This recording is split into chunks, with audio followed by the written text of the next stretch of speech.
Is MSP consolidation on the rise? We will discuss that question on today's MSP Zone. You're entering the MSP Zone, a podcast for the managed services community, covering news, analysis, and interviews from around the globe. Elevate your MSP game by staying in the MSP Zone. And now, your host, Charles Weaver.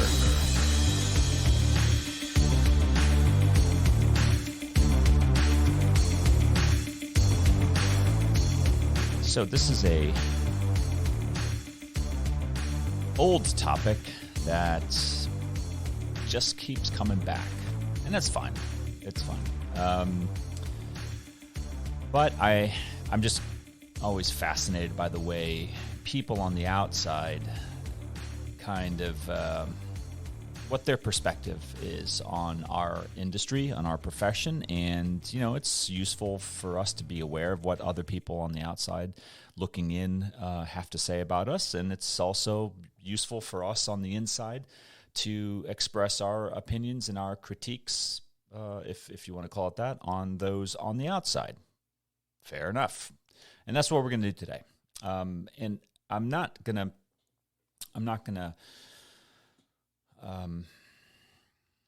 I'm just going to let you guys read this article that prompted this episode, and I'll post it in the show notes so that you guys can take a look at it.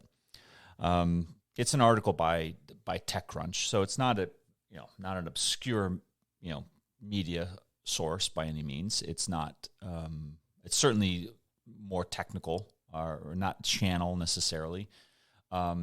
But the fact that TechCrunch is actually talking about the managed services industry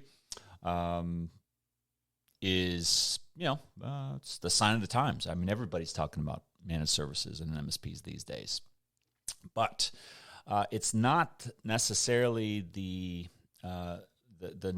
nature of what they're talking about, which is the interest of private equity in the MSP space, which we'll get into shortly. But it's how they characterize it that kind of sets a tone, right? Whether they meant to do it or not, it's a tone that needs to be corrected. If they didn't mean it, fine. If they did mean it, then we need to correct it here, and that's what we intend to do. So for those of you who are new to the program, if you've never been to MSP World, if you've never read what we produce here at MSP Alliance on the topic of mergers and acquisitions, let me summarize for you right off the top what our opinion is when it comes to past and even today present claims of consolidation. All right? Because every time, if it's not every time, then it's almost every time. It's a majority of the time, to be sure. Whenever I see mergers and acquisition content, M&A content for short, what's an article, someone talking about it in a podcast, someone talking at a trade show conference, it always, and by the way, this extends to people who are in the industry, like actual MSP buyers and sellers, mostly on the buyer side. A lot of the buyers consistently, when they talk about MSP M&A activity, that sentence always associates itself with the word consolidation. Now, for those of you who fancy yourselves scientists, or at least followers of empirical data, and you are subject to rational thought, ponder this. If you accept what I've just said, that at least half a dozen times throughout the last 25 years, there have been claims of the following, something to the effect of, we are in a period of consolidation in the MSP space. We are about to enter a consolidation period, right? Something along those lines, which is saying the market is too fragmented. That's another key word. Consolidation, fragmentation. Buzzwords galore. And it's almost always a consolidation, fragmentation assessment of the MSP market, followed by a cure. And the cure is what? You got it. M&A activity. M&A activity is the solution, is the cure, is the antidote to the problem of MSP consolidation and fragmentation. Really. Let's follow the data. If you agree with that those statements, those popular sentiments have occurred almost in waves, right? It's not a consistent year after year belief by any means, at least in my opinion. It's a, maybe there's an undercurrent throughout, all that time period, but there's certainly peaks. And I think we're in a peak right now. And if you agree with that, then you would expect to see some impact on that M&A activity resolving the fragmentation and consolidation issue. Does that make sense? If someone's claiming that the MSP market is fragmented, highly fragmented globally, and needs consolidation, and M&A is the way to do it, then presumably at some point along the last 25 years or so, you would have expected that consolidation and fragmentation to go away. Right? But it doesn't. The claims persist. So either they were wrong about it, meaning the consolidation and the fragmentation actually didn't exist, or two, they were lying about it, or if they weren't lying about it, then they were just incorrect in their assumption and their assessment about it, which is a quite strong possibility. But I think that there's something maybe in the middle, that they were just wrong about it, that they didn't understand this market enough to properly label consolidation and fragmentation as issues that were plaguing it. But now it's time to bring our attention to present day. October 8th, 2021 is the date of this TechCrunch article, and the title is called "Private Equity is Ready to Take MSP Consolidation to the Next Level." I don't know what that level is. What level are we at now? And why do we go to the next one? What's wrong with this level? The outlook for managed services providers, MSPs, remains positive as increasing complexity and security concerns driven by the work-from-anywhere environment and high-profile hacking incidents have moved IT management from being a cost center to a core strategic priority for the C-suite. That is the opening paragraph of the article. I don't disagree with that, by the way. I think that is a fantastically accurate, succinct statement. I proceed. Quote, "A key driver of the growth of such providers is the fact that the requisite skills needed to manage and secure complex IT environments are in high demand, making it difficult for many businesses to develop and maintain internal IT teams that are up to the task." Again, a very succinct and accurate statement. I don't disagree with that at all. I might add, it's not a particularly innovative or insightful statement because it's a statement that's been true for over 20 years. But welcome to reality and welcome to truth. But here's where it starts to, they go from two basic, fairly obvious but good to make statements about the MSP market. It's positive, it's growing, they're in demand, all true statements, all things that we in the profession, we've known and we continue to know. But here they start later in the article really talking about the entrance of private equity firms, PE firms for short. And for those of you who don't know what a PE firm is, they're small. If you have investors, early stage investors, angel investors, venture capital, right? VC is typically early stage investments into an organization that in many cases may not even have a business model yet. They're just starting out. They don't have revenue. They don't have customers. They have concepts. They have ideas. They may not even have a lot of people, employees working for the company, but that's early stage. Private equity or PE firms typically come in, and as the name suggests, they're made up of investors who are private individuals or entities. They're not publicly traded, stockholders, and they typically, not always, but typically they come into already existing entities to see them to the next level of growth. And there's a lot of reasons why that is particularly true today, and even more particularly true of today's environment related to PE firms and their interest in MSPs. We'll get to that in a moment. But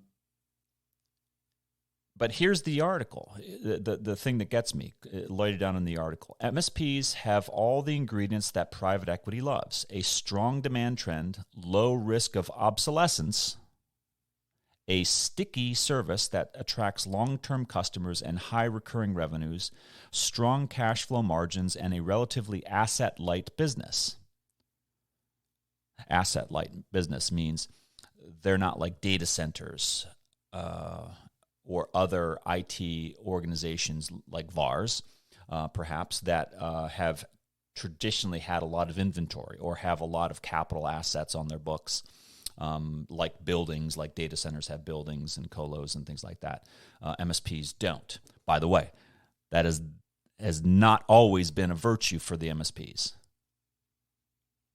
Not always. In fact, it's been a problem for MSPs for a long time, particularly amongst banks looking at MSPs as a potential lender, would.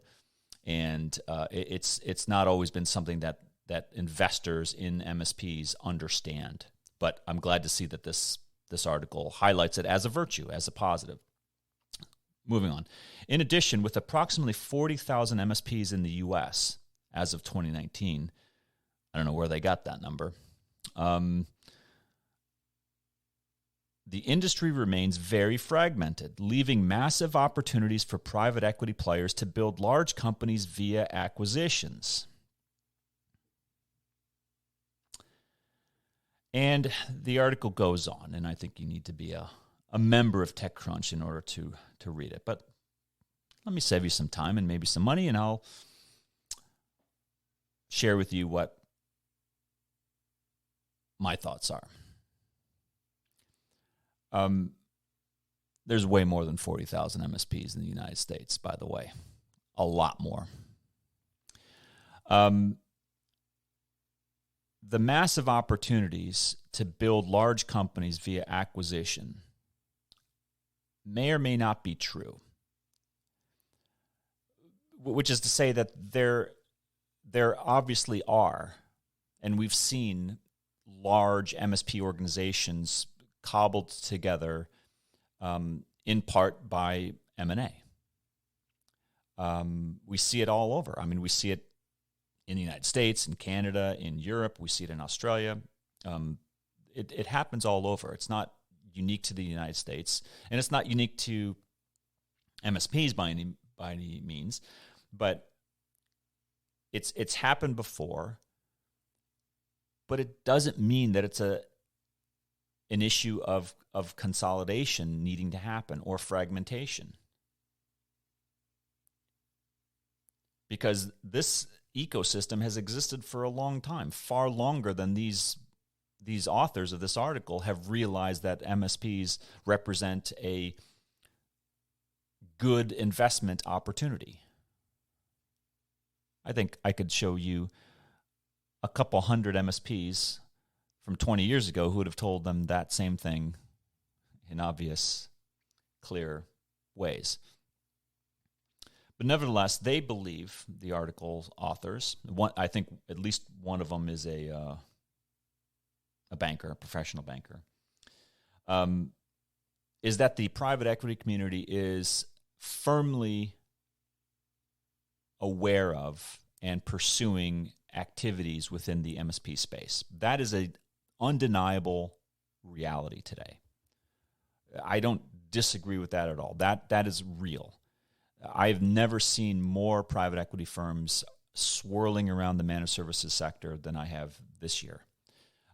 There's a lot of reasons why that's happening. I think on the buy side, you have certainly some opportunistic purchasers, entities, investors who want to pursue consolidation, as they call it. It's not consolidation, it's growth via acquisition. But the market doesn't consolidate every time there's an MSP deal. I've said this before. I will repeat it again today for those of you who forgot it or never heard it the first time. But every time an MSP business goes out of business, whether they close, whether they are sold, or they merge with another company, you generally have about 2 to 3 new MSP businesses that start as a direct result of that acquisition or merger. Now, correct me if I'm wrong, but if there's massive consolidation and massive fragmentation, and if M&A is the cure for that, then why would we see the continued expansion, meaning new MSP startups every single day? How do I know this? Firsthand, observable data.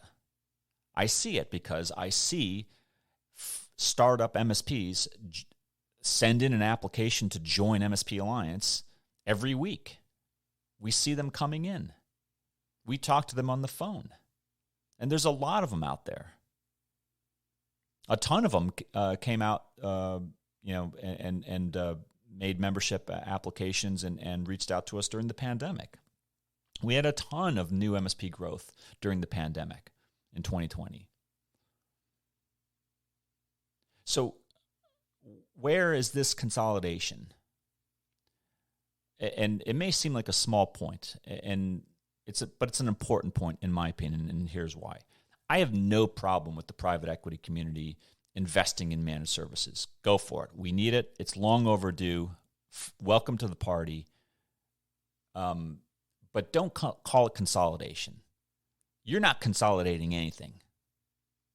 You can't buy MSPs fast enough to consolidate the market. And even if you could, it's going to fail. That consolidation effort is going to fail, I should say. Why? Because the market doesn't want fewer MSPs. The market wants more MSPs. Why is that?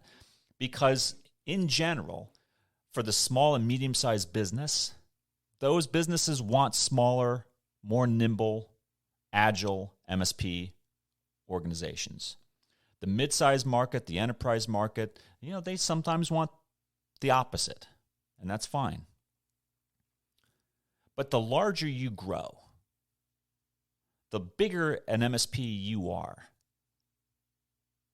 I think that there's an inverse from 21 years of doing this. I believe this to be true. The larger you become as an organization, the more challenging it becomes to service smaller and smaller companies. You either have to do it in a very streamlined, very hyper-scalable way, but typically that brings challenges of getting smaller in the market. And if your goal is to grow in the market and you want to get to bigger customers, then growth is the way to go. So I'm not anti-growth by any means.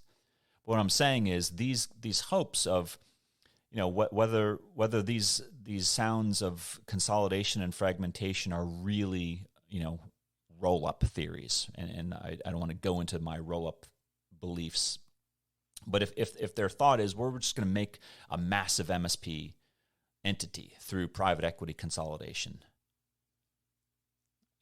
I've seen that, heard that before. It didn't pan out in the early days when everybody was talking about the telcos taking over managed services. Everybody said it. And by the way, you take all those telcos that were operating back then, they had as much money as most of the private equity firms do, believe me. And it was far more consolidated. They had more ability to spend that money than the disparate, fragmented, no pun intended, private equity community, meaning that it's harder for a private equity firm to spend money given their investor rules and requirements that they often have than it is for a large organization like a telco back in the early 2000s to spend that money, right? And yet we had that very same theory that the telcos were going to just gobble up all the small MSPs, and there was going to be like 5 to 10 large MSPs, in the nation, North America, but mainly U.S. And it didn't even come close to coming. I mean, that was the world's biggest fail from those analyst firms that made that call. These were mostly research and analyst firms that said that. And I remember at the time thinking, wow, these are some pretty smart-looking people. They appear to be intelligent. They look good on their websites, and they get paid a lot of money to go to conferences and to give their opinions. And it got to the point where I was thinking, wow, this could be true. So I started asking the members at that time, do you think this is true? And they laughed. They said, there's no way it's true. There's no way that the large telcos are going to beat out the MSP on the street who has direct contact with customers. They understand what their needs are, and they're more nimble, more agile, and more able to deliver a good quality service at a competitive price. And I still believe that today. And again, it doesn't mean that you can't have larger MSPs. There are very compelling reasons to have larger, scalable MSP organizations out there. Absolutely. And there's very compelling reasons why M&A is a good thing for either underperforming companies or for strategic growth, meaning that you're combining for strategic growth purposes two or more entities. That I always believe in and will always believe in. And I've seen plenty of deals like that, not as many as I would like, but I would like to see more of those, and I always am an advocate and a fan of that because it doesn't solve or attempt to even recognize consolidation or fragmentation. What it solves is a customer service need. And it says, I have a customer base that wants this. I don't do that. I'm going to go out and find a company to merge or buy so I can deliver a service to that existing customer base. That is a good reason to do M&A. That is a good reason to talk to and get private equity bankers, investors talking to you and hopefully doing business with you. But if your goal is just to gobble up and just grow to gain size and bulk, show me where that's ever worked. Just show me. Prove me wrong. Give me the data. Show me something that says that is a practical and an achievable result. Now, finally, on the cybersecurity side, I think that cybersecurity undeniably has a role in this, meaning that the private equity community, and we're going to have, by the way, an M&A webcast webinar next month in November, where we're going to talk to some people who have a lot of M&A experience, and we're going to talk specifically about kind of what the drivers are behind the private equity community, what they're looking to do. And we're going to get deeper than obviously what I've just talked to you guys about. And it's going to involve cybersecurity, but I'll give you a little bit of a tease about what that's going to look like. The cybersecurity business that heavily involves itself in managed services is appealing to people who want to invest and make money in their investments. And for a variety of reasons, you're seeing a convergence of market drivers. Part of it tax, part of it, where are they getting the best returns on their investments? Some of it may be hedging their bets on stock market holdings that they may have, and they want to be protected. And they're looking at MSPs and cybersecurity as a great, not just good, but a great hedge against other investments that they have. All these things are good. All these things are happening. They're real. And they're having an impact on MSPs, on their valuations, and quite frankly, on how MSPs are behaving. Some of it good, some of it not so good. But back to this topic. Read the article. I mean, I don't know if it's worth subscribing or paying to TechCrunch. I don't know, that much about them, but you may find that it's worthwhile. But your customers might be reading this. Your strategic partners might be reading that type of a story, and they might be saying, "Oh, wow, are you in an industry that's doing well? Does it need to be consolidated?" They might have questions about turnover. They might have questions about stability. Naturally, I don't know. Come to your own conclusions, but mine are: this is another consolidation rumor. There's no foundation in it. In my opinion, we haven't seen consolidation in the last 20 plus years. I don't believe we're ready for it now, for the reasons I've given. If you disagree with those, that's fine. I'd love to hear from you. What are your opinions? But please give me some data. Give me some facts, because I would love to hear what you guys have to think. But I think that the MSP market is very ready for investment, but I think it needs to be the right investment. I think it needs to be growth. I think not all growth has to come through M&A. Meaning that once the investors invest in an MSP business, there are plenty of ways that you could grow, like hyperscale that MSP business, whether it's investing in a professional sales team, marketing, new tools, automation. There's so many different things that could help an MSP very quickly become a much better operating business. It could involve M&A, but it doesn't have to. And that's at least my perspective. There are exceptions to every rule, but you have mine. I could be wrong, but I don't think I am. But if you have alternative thoughts, I would absolutely love to hear from you. Send us an email at mspzone@mspalliance.com. Share with us your thoughts. If you want to join the program and say, hey, I don't think you're on the right path here, buddy. Would love to have you on. Those are my thoughts. Until next time. Thanks for listening. If you enjoyed today's episode, please give us a like. Make sure you are subscribed to the podcast so you will get notified when future episodes are released. We will see you next time in the MSP Zone.